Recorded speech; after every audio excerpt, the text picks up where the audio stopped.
الحاجة رقم 3 معانا وهي منظم الأدوية. هذا الشيء البتاع ده حل لي مشكلة كانت بتواجهني، وهي ان انا بنسى اخد الأدوية، ولو مسافر بكسل ان انا اخد العلب الكبيرة ديت، لو في شريط ممكن اقصه مفيش بكسل وبتناسى وبفوت كذا يوم اللي هم يوم السفر وبرجع تاني. فالموضوع كان مربك قوي بالنسبة لي، وقعدت ادور اكيد، يعني فكرت ان اكيد في حد عامل حل للمعضله دي، وبالفعل لقيت موضوع منظم الادويه ده. هو 7 ايام الاسبوع، الوحده المفضله بتاعتنا، وكل واحده من دول هي عباره عن كونتينر صغير او حاويه صغيره فيها ايه متقسمه مورنينج نون ايفنينج بيد. يعني لو انت عندك ادويه الصباح الظهيره بالليل وقبل النوم، بتلاقي ان في فتحات للموضوع ده ومتقسمه حسب ايام الاسبوع وكده. يعني الموضوع ده فادني جدا جدا في موضوع المكملات. يعني انا باخد مكملات الصبح ومكملات قبل النوم، فباخد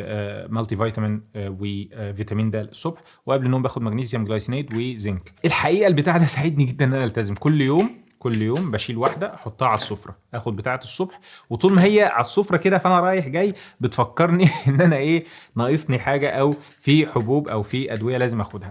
هتبقى مناسبه قوي لو انت يعني موضوع المكملات ده شيء اساسي في يومك ومش عايز تفوته، فده ممتاز. لو الوالد او الوالده لا قدر الله مرضى وبياخدوا دواء، وموضوع تنظيم الدواء ده عقبه كبيره قوي وهاسل كتير، فحاجه زي دي هتكون ممتازه. بتجيب العلب تفرغ الحبوب وتوزعها على ايام الاسبوع، مره في الاسبوع، وكل يوم بتحطها جنبه على الكومود لو هو او الكومودينو لو هو يصحى الصبح في دواء في الصباح فهيفتكر ان هو ياخده، وقبل النوم كذلك هيفتكر ان هو ياخده، وعلى مدار اليوم هيشوفها قدامه فهيفتكر ان هو ياخده، بجانب طبعا المنبهات لو انت بتعمل منبهات على التليفون او على الساعه الذكيه او ايا كان. فالموضوع فعلا كويس. انا بصراحه مش عارف النوع ده اسمه ايه، هو براندلس بدون هويه، يعني حتى قعدت ابحث على الختم بتاع البلاستيك عشان اعرف نوع البلاستيك ده ايه، ما لقيتش. فانا اتمنى ان هو يكون كويس، وانتوا برضو فيدونا لو الموضوع فيه نوع من الخطوره، وان احنا نتحرى الدقه ونستثمر في نوع افضل، هيكون افضل بكل تاكيد. وانت كذلك حاول تحرى الدقه وتشتري من مصدر كويس